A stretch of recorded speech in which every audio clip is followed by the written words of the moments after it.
सुखे दुःखे नरे नार्यां संपत्सु विपत्सु च विशेषो नैव धीरस्य सर्वत्र समदर्शिनः।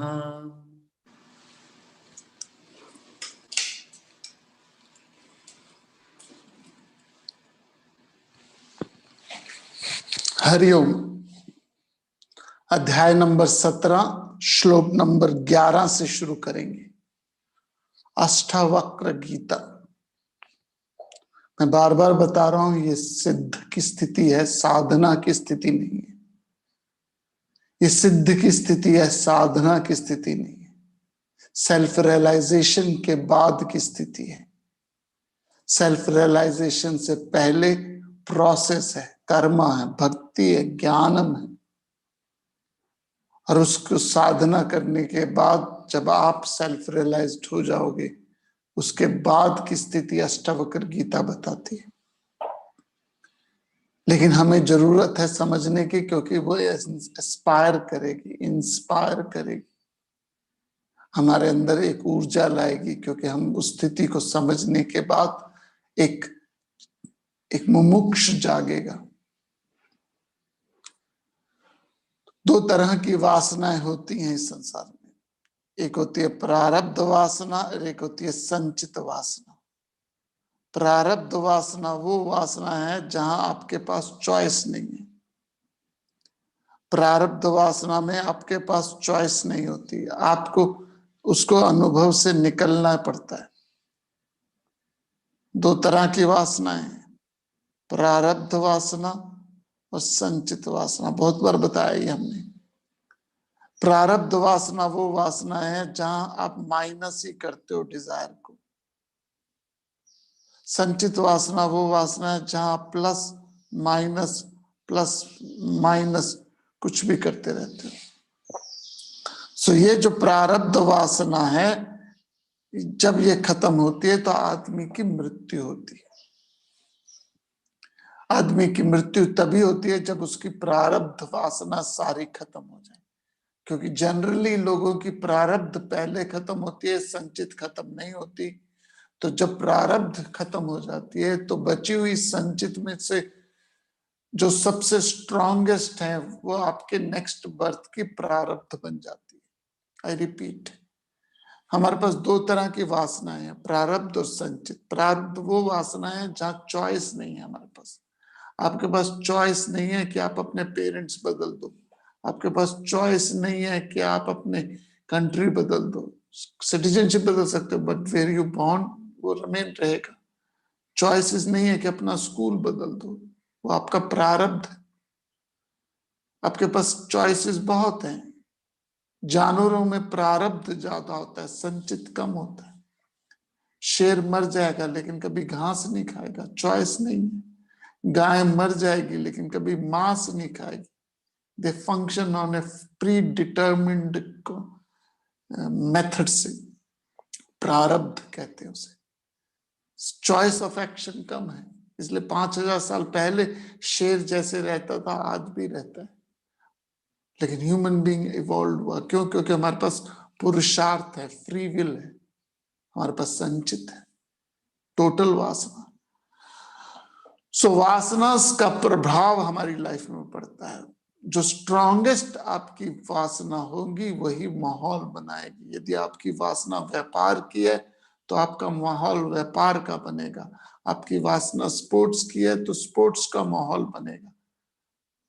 तो संचित और प्रारब्ध का खेल चलता रहता है। प्रारब्ध जब सारी खत्म हो जाती है तो देहांत हो जाता है।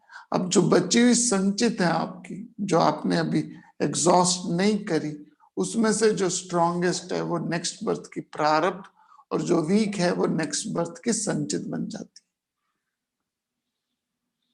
है। ये झमेला चलता रहता है। सेल्फ रियलाइजेशन क्या होता है? उसमें ब्रह्म ज्ञानी व्यक्ति अपनी संचित वासनाओं को, जहां चॉइस है, उसको एग्जॉस्ट कर देता है। अपनी संचित वासनाओं को जब वो पूरी तरह से एग्जॉस्ट कर लेता है, that state is known as samadhi, self realisation. लेकिन अभी प्रारब्ध उसकी बची हुई है। क्योंकि प्रारब्ध काल में मृत्यु में ही खत्म होगी, पहले नहीं हो सकती। जब प्रारब्ध खत्म होगी तभी हमारी डेथ होगी, चाहे वो 10 साल की उम्र में हो, 20 साल की उम्र में हो, 50 साल की उम्र में हो, 100 साल की उम्र में। हमारा जो काल है प्री ऑर्डेन्ड है, उसमें कोई चॉइस नहीं है आपके पास। जब काल आ जाएगा तो आपको बलादिवत ले जाएगा, प्रारब्ध है वो। तो सेल्फ रियलाइजेशन में मनुष्य अपनी संचित वासनाओं को तो पूरा खत्म कर देता है, लेकिन प्रारब्ध अनुभव से धीरे धीरे खत्म होती है। जैसे मैंने बताया, प्रारब्ध आप ऐड नहीं कर सकते, you just minus it. And आप प्रारब्ध को सिर्फ अनुभव से खत्म कर सकते हो, एक्सपीरियंस से खत्म कर सकते हो, ज्ञान से नहीं खत्म कर सकते। संचित को आप ज्ञान और अनुभव दोनों से खत्म कर सकते हो। प्रारब्ध को आप सिर्फ अनुभव से खत्म कर सकते हो, ज्ञान से नहीं खत्म कर सकते। जैसे मैं दोबारा रिपीट करता हूं, ये प्रारब्ध है आपकी, संचित है। प्रारब्ध यदि आपकी 4 है और संचित 96 है, तो 96 को आप 960 बना सकते हो, और प्रारब्ध माइनस करते करते करते करते 0 हो जाती है। जब प्रारब्ध 0 हो जाए, जब प्रारब्ध 0 हो जाए तो डेथ हो जाती है। This is the simple idea. जब संचित, सपोज आपने 960 बना दी, अब 960 में से जो स्ट्रॉन्गेस्ट संचित है वो आपकी नेक्स्ट बर्थ की प्रारब्ध बन जाएगी और आपकी संचित आ जाएगी। ये लाइफ है जी, आपकी लाइफ, मेरी लाइफ, हर किसी की लाइफ ऐसी चलती है। कुछ इसमें झमेला झंझट नहीं है। सो संचित आप बढ़ा घटा सकते हो, प्रारब्ध आप बढ़ा नहीं सकते, सिर्फ अनुभव से घटा सकते हो। और जब सारी प्रारब्ध खत्म हो जाती है तो मृत्यु हो जाती है। मैंने रिपीटिंग इट मोनोटोनसली। अब सेल्फ रियलाइजेशन में पुरुषार्थ से, फ्री विल से, एफर्ट से मनुष्य अपनी संचित सारी खत्म कर सकता है, क्योंकि ज्ञान से संचित खत्म हो सकती है। और जब संचित आपकी खत्म हो गई, आप शरीर में तो रहते हो, संसार में रहते हो, लेकिन अकॉर्डिंग टू योर प्रारब्ध, फिर आपके पास चॉइस ऑफ एक्शन कुछ नहीं है। सूखे पत्ते की तरह हवा में निकल जाते। ये ऐसे ही है जैसे पंखा 6 की स्पीड से चल रहा है। पंखा 6 की स्पीड से चल रहा है और 6 की स्पीड पे आप पंखे को बंद कर देते हो। अब उसमें बिजली नहीं है, इलेक्ट्रिसिटी नहीं है, लेकिन जो इनिशियल मोमेंटम है, जो पहले की गति थी 6 की स्पीड से, तो वो शायद 2 मिनट बाद धीरे धीरे धीरे धीरे पंखा बंद हो जाए। यदि 1 की स्पीड से आपने लाइट बंद करी तो शायद वो जल्दी बंद हो जाए। 2 की स्पीड में था तब आपने उसे स्विच ऑफ किया तो थोड़ा सा टाइम लगे। 6 की स्पीड से चल रहा था तो आपने उसे स्विच ऑफ किया तो वो थोड़ा सा ज्यादा टाइम लगेगा। तो गर्भ प्रारब्ध आपकी बहुत स्ट्रांग है, ज्यादा है, तो आपकी उम्र ज्यादा हो जाती है। प्रारब्ध ज्यादा नहीं है तो उम्र कम होती है। जैसे शह स्वामी रामतीर्थ, विवेकानंदा, आदि शंकराचार्य, स्वामी दयानंद, जीसस क्राइस्ट, ये सब के सब 31-38 की उम्र में चले गए। 31 साल की उम्र में शरीर छोड़ दिया, क्योंकि प्रारब्ध इनकी थोड़ी थी। संचित इन्होंने ज्ञान से खत्म कर दी, प्रारब्ध खत्म थी। कबीर जी की प्रारब्ध ज्यादा थी तो वो 100 साल तक के जिए। कई संतों की प्रारब्ध ज्यादा होता है। तो प्रारब्ध में आपके पास चॉइस नहीं। तो यहाँ पे अष्टवक्र कह रहे हैं, जो आदमी सेल्फ रियलाइज्ड हो गया, अर्थात उसने सारी संचित अपनी खत्म कर ली है और अभी वो जी रहा है, तो कैसे जी रहा है उसकी हमारे यहाँ पे ये आइडिया है कि वो उसकी प्रारब्ध अभी बची है, और जब उसकी प्रारब्ध सारी खत्म हो जाएंगी तो शरीर को त्याग देगा। तो समाधि मीन्स जब आपकी सेल्फ रियलाइजेशन हो गया। महासमाधि जब ब्रह्मज्ञानी शरीर छोड़ जाता है। ये बेसिक आइडिया है समझने का। तो पूरा का पूरा अध्याय, पूरी की पूरी अष्टवक्र गीता, सेल्फ रियलाइज्ड व्यक्ति कैसे जीता है, कैसे अनुभव करता है, उसकी चित्रण है। जैसे गीता जी के दूसरे अध्याय में अर्जुन पूछता है, स्थित प्रज्ञस्य का भाषा समाधिस्तस्य केशव स्थितधि किम प्रभाषेता किमासीत प्रचेत किम। अर्जुन पूछता है, जो स्थितधि है, जो समाधिनिष्ठ व्यक्ति, जो समाधि में प्राप्त हो गया, सेल्फ रियलाइज्ड हो गया, वो कैसे उठता है, कैसे चलता है, क्या लक्षण है, क्या उसकी प्रतिक्रिया होती है। उस पर 18 श्लोक भगवान जी ने डिटेल में एनालाइज करें। स्थित प्रज्ञ के पोर्शन है अध्याय नंबर 2 पे। तो आज हम शुरू करते हैं अध्याय नंबर 17, अध्याय नंबर 17 श्लोक नंबर 11 से। और इस अध्याय में वही चर्चा हो रही है जो कहीं और अध्याय में हो रही है। सर्वत्र दृश्यते स्वस्थः सर्वत्र विमलाशयः समस्तवासनामुक्तः मुक्तः सर्वत्र राजते। सर्वत्र दृश्यते स्वस्थः सर्वत्र विमलाशयः समस्तवासनामुक्तः मुक्तः सर्वत्र राजते। Always established in self with stainless intent everywhere, free from all the desires, such a liberated man always shines. सदा स्वयं में स्थित, सर्वत्र स्वच्छ प्रयोजन वाला, समस्त वासनाओं से मुक्त, मुक्त पुरुष सर्वत्र सुशोभित होता है। सर्वत्र वासनाओं से मुक्त अर्थात सारी संचित वासनाओं से वो मुक्त हो गया, निर्मल हो गया। 3 बार सर्वत्र शब्द का इस्तेमाल किया यहां पे अष्टावक्र जी ने।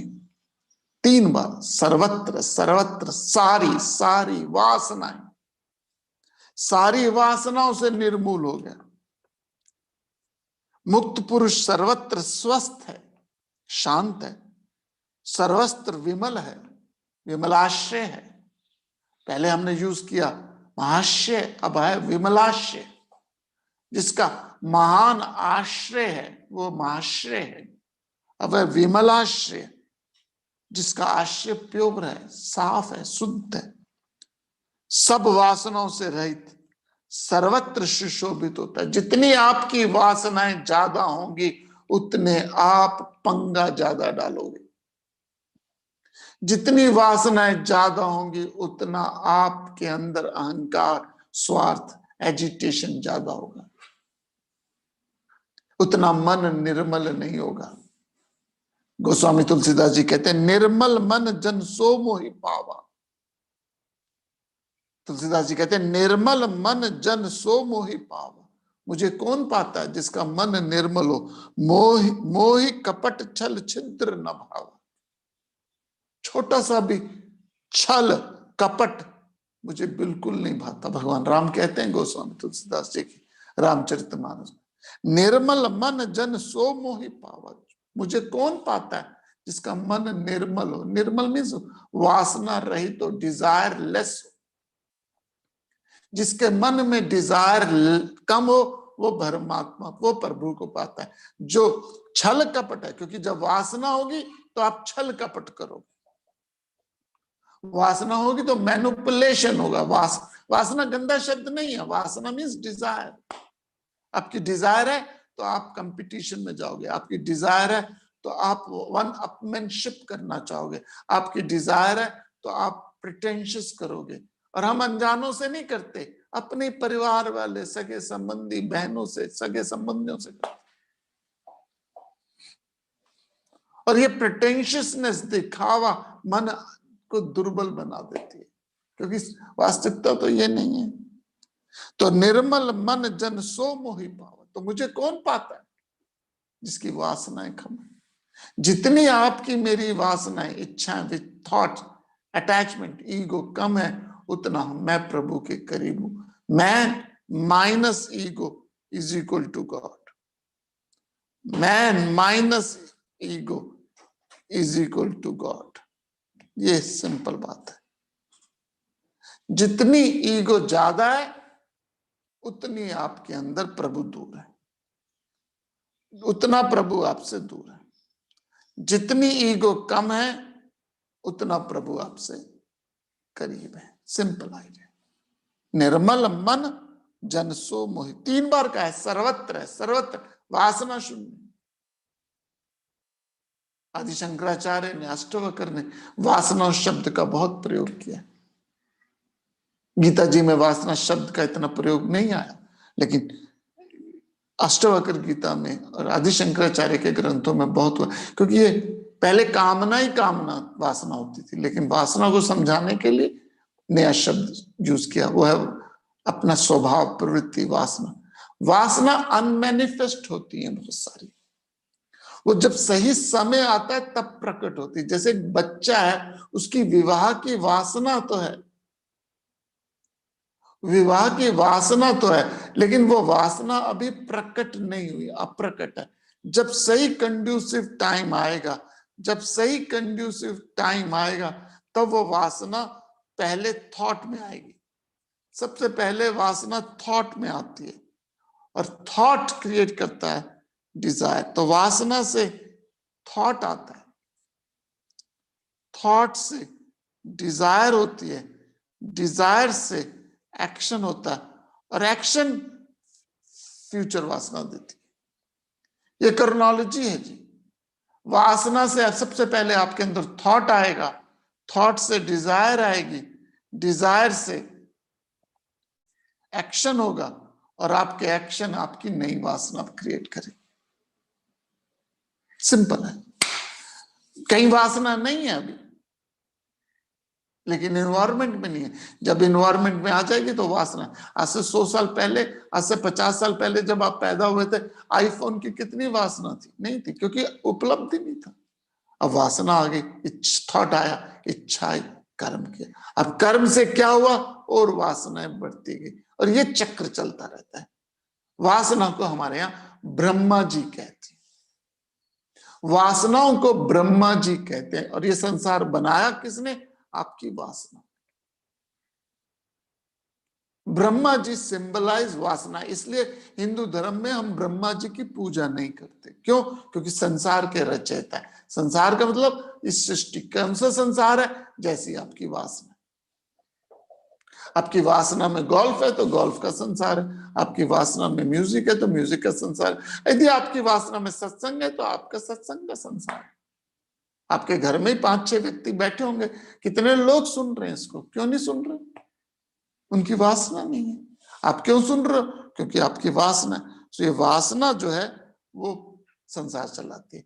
तो जिसकी वासनाएं कम है उतना तिगड़मबाजी कम करता है, उतना वो मैनिपुलेटिव कम होता है, तो निर्मल हो जाता है। कपट छल छिद्र न भाव, थोड़ा सा भी मुझे कपट छल भाता नहीं। आगे क्या कहते हैं? अष्टवक्र श्लोक नंबर 12 में हम देखते हैं अष्टवक्र जी आगे क्या कहते हैं। पश्यन् शृण्वन् स्पृशन् जिघ्रन् अश्नन् गृहन् वदन् व्रजन् ईहितानीहितैर्मुक्तः मुक्त एव महाशयः। पश्यन् शृण्वन् स्पृशन् जिघ्रन् अश्नन् गृहन् वदन् व्रजन् ईहितानीहितैर्मुक्तः मुक्त एव महाशयः। Even in seeing, hearing, feeling, smelling, eating, talking, speaking, walking, desiring and not desiring, such a great soul basically does nothing. देखते हुए, सुनते हुए, स्पर्श करते हुए, सूंघते हुए, खाते हुए, लेते हुए, बोलते हुए, चलते हुए, इच्छा करते हुए और इच्छा ना करते हुए, ऐसा महात्मा मुक्त ही है। उसे कुछ नहीं करना होता, सर्वत्र है, सर्वव्यापी है। कहते even seeing, hearing, feeling, smelling, eating, taking, speaking, walking, desiring, not desiring. Such a great soul basically does nothing. Gita ji के अंदर भी यही श्लोक आया था। कल मैंने क्लास में बताया था, भोगी योगी सन्यासी ज्ञानी। भोगी वो है जिसमें बहुत सारी कामनाएं हैं और पर्पस है कामनाओं को फुलफिल करना। योगी बहुत वो है जिसमें बहुत सारी कामनाएं हैं और उसका पर्पस है कामनाओं को कम करना। सन्यासी वो है जिसकी बहुत कम कामनाएं हैं और उसका पर्पस है मोक्ष प्राप्त करना। ज्ञानी वो है जिसकी कोई कामना नहीं है, कोई पर्पस नहीं है, कोई मकसद नहीं है, वो उसने ब्रह्म को स्वरूप को प्राप्त कर लिया। वो व्यक्ति रिनंसिएशन इन एक्शन करता है, नॉट रिनंसिएशन ऑफ एक्शन करता है। वो कर्म को छोड़ता नहीं। क्यों? क्योंकि उसके प्रारब्ध में है तो करेगा, लेकिन उससे बिल्कुल भी वो अटैच नहीं, बिल्कुल भी उस पर लिप्त नहीं होता। श्लोक नंबर 12 यही कहता है, देखता हुआ, सुनता हुआ, स्पर्श करता हुआ जीवन मुक्त व्यक्ति। दो शब्द आते हैं, एक होता है विदेह मुक्ति, एक होता है जीवन मुक्ति। कुछ लोग कहते हैं मोक्ष मिलता है जब शरीर छूट जाता है, कुछ लोग कहते हैं जीवन रहते रहते मोक्ष मिल जाता है। क्योंकि यदि मरने के बाद मोक्ष मिलता हो तो इसका मतलब सारे शास्त्र सेकंड हैंड कमेंट दे रहे हैं, लेकिन ये तो अनुभव से कह रहे हैं। इसलिए जीते जी हम मोक्ष को प्राप्त करते हैं। और आप कहोगे मोक्ष बहुत मुश्किल है, मुश्किल नहीं है। हमारी ओरिजिनल नेचर वही है। जब तक वहां तक नहीं पहुंचेंगे हम कभी भी तृप्त नहीं होंगे। एक 4 फीट कॉइल स्प्रिंग है, आप दबा दो, हाथ में दर्द रहेगा। कब तक दर्द रहेगा? जब तक उसकी ओरिजिनल नेचर तक ना पहुंचो। और जैसे ओरिजिनल नेचर तक पहुंचा उसके अंदर प्रेशर नहीं रहेगा। तो जब तक हम अपने ओरिजिनल नेचर आत्म तत्व तक नहीं पहुंचते, हमारे अंदर प्रेशर रहेगा ही रहेगा। ये प्रेशर शारीरिक हो सकता है, मानसिक हो सकता है, बौद्धिक हो सकता है।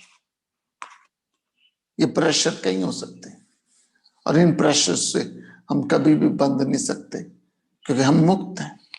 प्रेशर हमें बांध नहीं सकते, क्योंकि हम ओरिजिनली तो मुक्त हैं। We don't know our real nature, but end of the day हम परमानंद ही ढूंढ रहे हैं।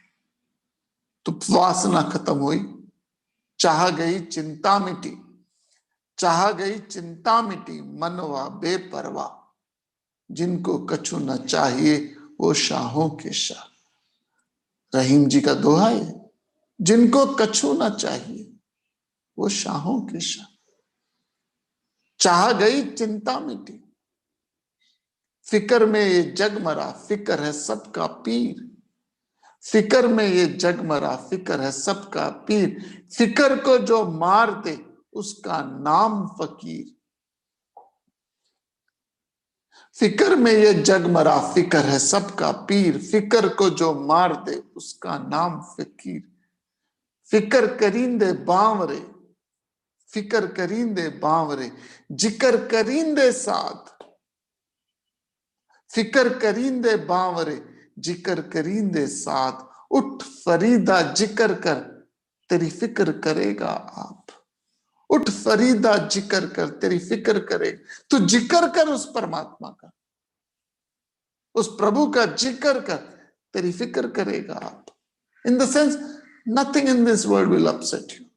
उपद्रष्टा, अनुवंता, भर्ता, भोक्ता, महेश्वर। गीता जी 13वें अध्याय में कहती है अब महेश्वर बन जाते हो। उपद्रष्टा, अनुमंता, भर्ता, भोक्ता। सो ये चिंता छोड़िए, अपने आप को प्रभु की शरण में लाइए, अपने आप को आत्मज्ञान की तरफ बढ़ाइए, अपने आप को उस ब्रह्म ज्ञान की तरफ ले आइए, अपने आप को अपनी वासनाओं को खत्म करने में लग जाइए।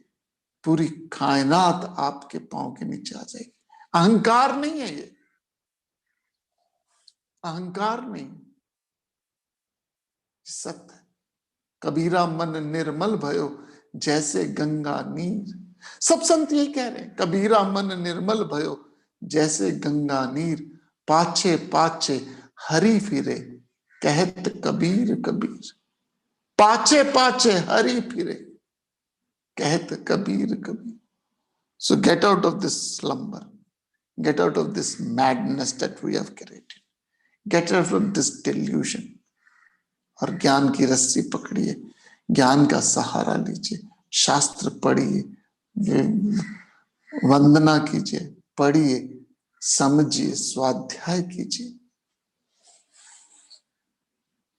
मैं एक संत से बात कर रहा था, अभी मैं ऋषिकेश से आया था तो हरिद्वार में कुंभ लग रहा है, तो हरिद्वार में बहुत बड़े बड़े संतों का जमावड़ा हो रहा है, कुछ अच्छे, कुछ मीडियोकर, कुछ नॉर्मल। बुरे तो कोई संत होता नहीं, कोई संत बुरा नहीं होता।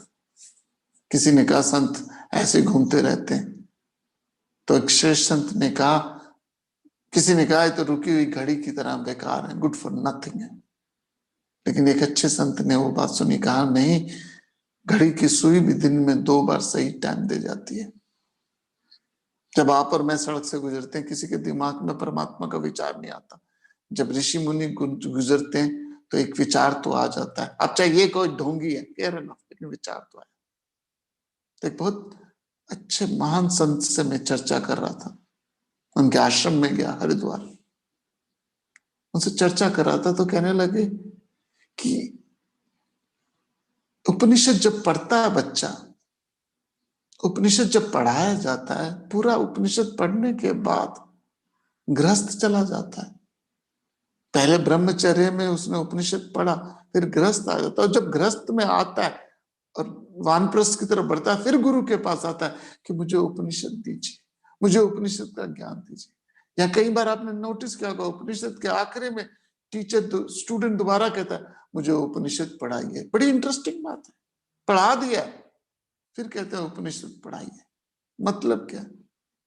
आप पहली पहली बार सबको ज्ञान दीजिए, चाहे अधिकारी या अनधिकारी ना हो, ज्ञान दीजिए, ज्ञान देते जाइए, देते जाइए। जो उसमें से अधिकारी होगा वो दोबारा आपके पास आएगा, आएगा दोबारा। और जब दोबारा आएगा तब वो रियली साधक होगा। तो जब ब्रह्मचर्य में ज्ञान दिया जाता था बच्चों को उपनिषदों का, उसमें सब नहीं आते थे, कुछ ही आते थे। वही आते थे जिनके अंदर वो चिंगारी जल गई। तो हमारा टीचर्स का क्या कर्तव्य होता है कि हर किसी को ज्ञान दीजिए, ज्ञान दीजिए। यदि उसको इंस्पायर नहीं करता, इंटरेस्ट नहीं करता, दोबारा नहीं आएगा।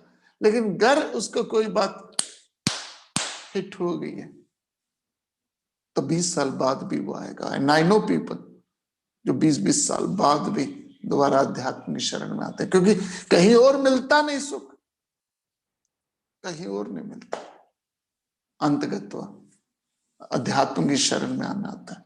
तो यदि आपको इंटरेस्ट आ गया है उपनिषदों में, यदि आपको इंटरेस्ट आ गया शास्त्रों में, यदि आपको इंटरेस्ट आ गया अध्यात्म में, तो छोड़िए मत, छोड़िए मत। शास्त्र पढ़िए, रोज पढ़िए, मैकेनिकली पढ़िए, पढ़िए उपनिषद, गीता।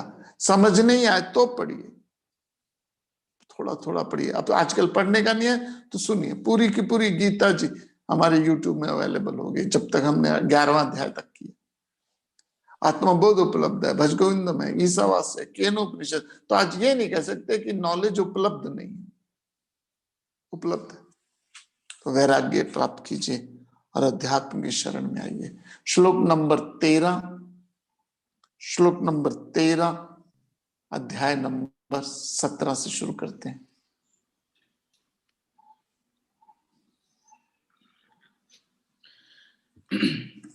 न निंदति न च स्तौति, न हृष्यति न कुप्यति, न ददाति न गृह्णाति, मुक्तः सर्वत्र नीरसः। न निंदति न च स्तौति, न हृष्यति न कुप्यति, न ददाति न गृह्णाति, मुक्तः सर्वत्र नीरसः।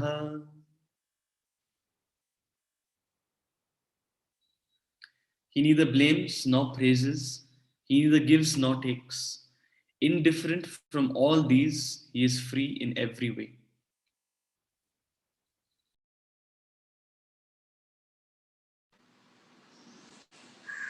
ना निंदा करता है और ना प्रशंसा करता है, ना लेता है ना देता है, उन सब से अनासक्त, वह सब प्रकार से मुक्त है। ब्रह्मज्ञानी न निंदा करता है, न प्रशंसा करता है, न लेता है न देता है। मुक्त पुरुष सर्वत्र रस रहित है, ना निंदा करता है, ना स्तुति करता है, ना हर्षित करता है, ना क्रुद्ध होता है, ना लेता है, ना देता है।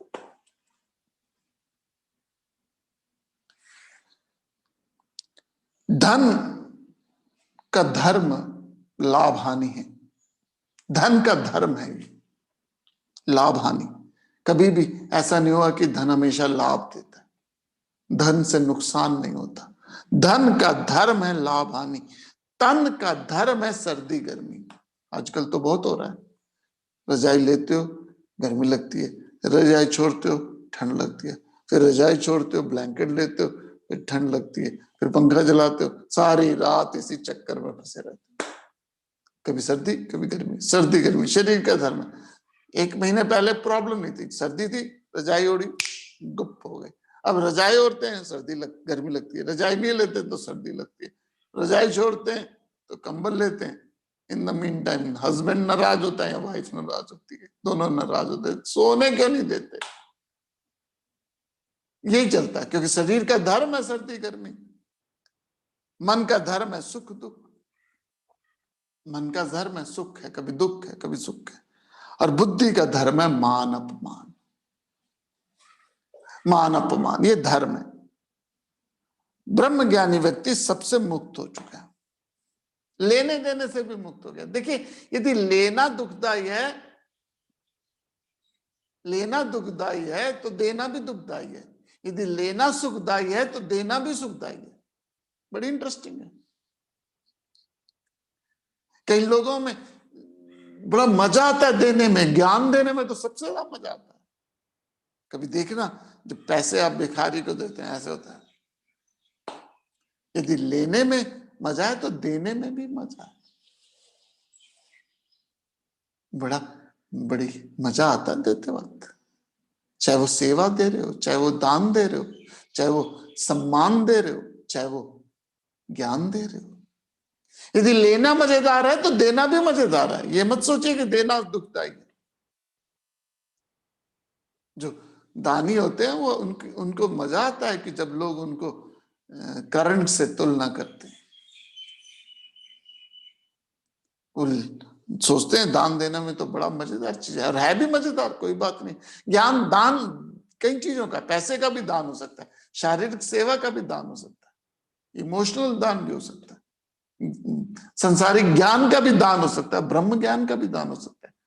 और जब नहीं मिलते ना, जो जिनके अंदर ज्ञान होता है, उनको जब चेले नहीं मिलते तो घर वालों को लेक्चर देना शुरू कर देते। हमारे एक जानकार है, स्टूडेंट है, उनको बड़ा शौक है प्रवचन देने का, बड़ा शौक है। अब स्टूडेंट मिलते नहीं, सुनना नहीं चाहते लोग। अब जब सुनते नहीं तो क्या, पति पे शुरू कर देते हैं। अब पति पत्नी भी तंग आ चुकी है सुनते सुनते, बच्चे भी तंग आ गए, तो वो रोज अपने ऑफिस में हर हफ्ते वेदांत क्लास ले लेते हैं, स्टाफ को बिठा देते हैं, प्रवचन देने शुरू कर देते हैं। इंटेंशन अच्छी है, आई एक्सेप्ट इट, लेकिन सुनना नहीं चाहता स्टाफ। स्टाफ खुश है, क्यों? 1 घंटा आप कोई काम नहीं करना पड़ता। लेकिन हो क्या रहा है कि हम चाहत बहुत ज्यादा है, तो बुद्धि में ज्ञान देने की चाहत बहुत है। ब्रह्म ज्ञानी व्यक्ति लेने देने से मुक्त है, ना लेने से इच्छा ना देने की इच्छा। यदि कोई दे जाए तो सर माथे पे, कोई ले जाए तो सर माथे पे। ये नहीं कि वो नाराज होता है कोई चीज दे दी जाए तो। कोई यदि आदर दे दे आपको तो स्वीकार, कोई सम्मान दे दे आपको स्वीकार, कोई आपको धन दे दे स्वीकार, कोई आपको सत्कार दे दे स्वीकार है, कोई ना दे तो स्वीकार है। तो दोनों स्थितियों में ब्रह्म ज्ञानी व्यक्ति मुक्त है, धीर है, संधीर है, क्योंकि वासना नहीं है। अब जब वासना ही नहीं है तो जो भी हो जाए उससे उसको कोई निर्लेप हो जाता है। It sounds very boring state, but it is not, क्योंकि हमने अनुभव नहीं करी ना, तो इसलिए लगता है कि क्या है। जब मैं छोटा था, संडे को सारा दिन बाबूजी अखबार पढ़ते रहते थे, धूप में बैठ के 3-4 अखबारें चाट लेते थे, और मैं सोचता था क्या लाइफ है, सारा दिन अखबार में बैठे हुए, घूमो, पतंगे उड़ाओ, कंचे उड़ाओ, कंचे खेलो। मैं तो जिंदगी भर कंचे खेलूंगा, पतंगे उड़ाऊंगा।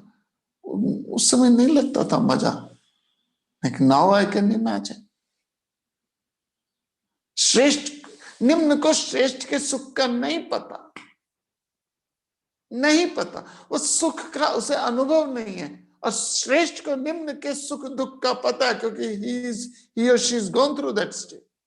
तो ब्रह्म ज्ञानी के सुख का हमें अनुभव नहीं है, क्योंकि हमने उस स्थिति तक पहुंचे नहीं। उसको ब्रह्म ज्ञानी को हमारी स्थिति का पता है, क्योंकि वहीं से निकला। 12वीं क्लास के बच्चे को 5वीं 6वीं 8वीं के गुण दोष पता है, लेकिन 7वीं और 8वीं के बच्चे को 12वीं के गुण दोष नहीं पता। A higher individual knows the ups and downs of lower, but the lower individual doesn't know ups and downs of higher। तो जो ब्रह्म ज्ञानी व्यक्ति है वो लेने देने, लाभ हानि, सुख दुख, मान अपमान, सर्दी गर्मी से ऊपर निर्लेप है। और उसी निर्लेपता को आगे और उन्होंने बात करी है कामिनी से। श्लोक नंबर 14 अध्याय नंबर 17 में उन्होंने विषयों को, पहले विषयों को निकाला, अब व्यक्तियों के बीच में आते हैं। दो संबंध है हमारे, वस्तुओं से और व्यक्तियों से। श्लोक नंबर 14 अध्याय नंबर 17।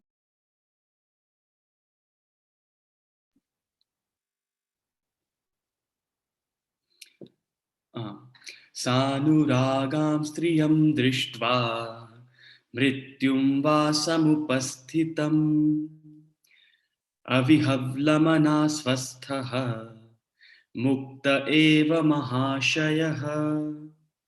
सानुरागां स्त्रियं दृष्ट्वा मृत्युं वा समुपस्थितम् अविहवलमना स्वस्थः मुक्त एव महाशयः।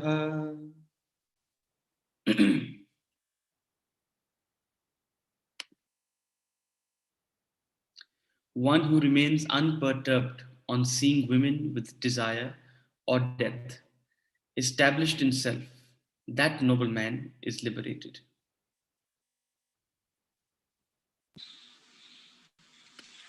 अश्वकर कह रहे हैं कि अनुराग युक्त स्त्रियों को देखकर अथवा मृत्यु की उपस्थिति देखकर विचलित ना होने वाला स्वयं में स्थित वह महात्मा मुक्त ही है। अनुराग युक्त स्त्रियों को देख, स्त्री पुरुष दोनों आते हैं, तो हमारे दो चीजों से संबंध है जी, वस्तुओं से और व्यक्तियों से। हमारा दो चीजों से संबंध है। मेरा संबंध है इस घड़ी से, ये वस्तु है, इसके अंदर अपना सुख दुख है, इसकी लाभ हानि है, इसका अपना मान अपमान है। इस घड़ी का भी सुख दुख है, इसका भी लाभ हानि है, सस्ती ले लो महंगी ले लो लाभ हानि है, इसका भी मान अपमान है। रोलेक्स की हो, कहते फिलिप्स की हो तो मान ज्यादा है, नॉर्मल हो तो कोई केयर नहीं करता। तो घड़ी का भी ये ऑब्जेक्ट है, इसका भी सुख दुख है, लाभ हानि है, मान अपमान है। इसी तरह से हमारा संबंध व्यक्तियों से है, व्यक्तियों में भी सुख दुख है, लाभ हानि है, मान अपमान है। और उन व्यक्तियों के संबंध में स्त्री पुरुष के संबंध को पर्सोनिफाई किया है हाईएस्ट हैप्पीनेस। क्यों? क्योंकि ये एक ऐसा संबंध है जो 5 इंद्रियों को एकदम सुख देता है। लेकिन ब्रह्मज्ञानी व्यक्ति काम वासनाओं से भी मुक्त हो चुका है, ना विषयों की, ना वस्तुओं की, ना व्यक्तियों की, दोनों अनुराग से ऊपर है। उसके सामने डेथ भी आ जाए, कामना भी आ जाए, लेकिन वो उससे मुक्त, उससे प्रिटर्ब नहीं होता। लेकिन आम आदमी कामनाओं में, खासकर भोग, स्त्री पुरुष की कामनाओं में इतना ज्यादा ललायित है कि कुछ भी करने को तैयार है। शास्त्र बड़ा गंभीर उदाहरण देते हैं इस बारे में। शास्त्रों में उदाहरण बड़ा श्रेष्ठ है। महाराज पांडु के पिता, पांडवों के पिता महाराज पांडु को जानते थे कि काम क्रीड़ा, महाराज पांडु जानते थे कि काम क्रीड़ा का अर्थ मृत्यु है। उन्हें पता था कि मुझे काम क्रीड़ा करी तो मेरी मृत्यु संभव है, मेरी मृत्यु अवश्यम भावी है, श्योर है। फिर भी नहीं रुका रहा, फिर भी नहीं रुक पाए। और अपनी वासनाओं को पूरा करने के लिए भोग विलास किया और मृत्यु को प्राप्त हो गई, जानते हुए कि मेरे लिए काम, क्रीड़ा, भय जानलेवा है, फिर भी रोक नहीं पाया। कुछ सालों पहले, 10-20 साल पहले, 30 साल पहले एड्स की बड़ी चर्चा थी, एक्वायर इम्यून डेफिशिएंसी सिंड्रोम। आजकल इतनी चर्चा नहीं आती। और एड्स जो हुई वो फैली, वो कैसे फैली आप सबको पता है। उसके कई कारण थे, ब्लड से भी फैले, अनप्रोटेक्टिव रिलेशनशिप से फैले। तो जब एड्स बहुत ज्यादा फैली तो लोगों ने सोचा कि शायद अब वेश्याओं के पास, प्रोस्टिट्यूशन के पास लोगों की संख्या कम हो जाएगी जानी, बट नहीं हुई, बढ़ी। पूरे के पूरे कंट्री सिर्फ वेश्यावृत्ति से चलते हैं। पूरे के पूरे देश में, नाम नहीं लूंगा, जिनकी इकोनॉमी सिर्फ वेश्यावृत्ति से चलती है, काम क्रीड़ा से चलती है। पूरे के पूरे एरियाज ऐसे हैं शहरों के जहां लस्ट का बाजार होता है। क्यों? वश नहीं है। ब्रह्मज्ञानी व्यक्ति काम क्रीड़ा से, धन से, तन से, मन से, बुद्धि के, मान अपमान से, धन के धर्म से, तन के धर्म से, मन के धर्म से ऊपर उठा। तो ऑब्जेक्ट से डिटैचमेंट आसान है, ऑब्जेक्ट से डिटैचमेंट आसान है, व्यक्तियों से डिटैचमेंट मुश्किल है। ब्रह्मज्ञानी वो है जो इन सब से भी ऊपर उठा हुआ है। उस व्यक्ति के लिए ना कोई शोक है, ना कोई दोष है। लेकिन मनुष्य के सबसे बड़ी वीकनेस इसमें काम क्रीड़ा है, और उसकी क्रीड़ा के कारण वो जिंदगी भर गुलाम बना रहता है। सोचिएगा इस बात पे। हरिओम तत्सत। ओम ओम पूर्णमदा पूर्णमिदं पूर्णात् पूर्णमुदच्यते पूर्णस्य पूर्णमादाय पूर्णमेवावशिष्यते। ओम शांति शांति।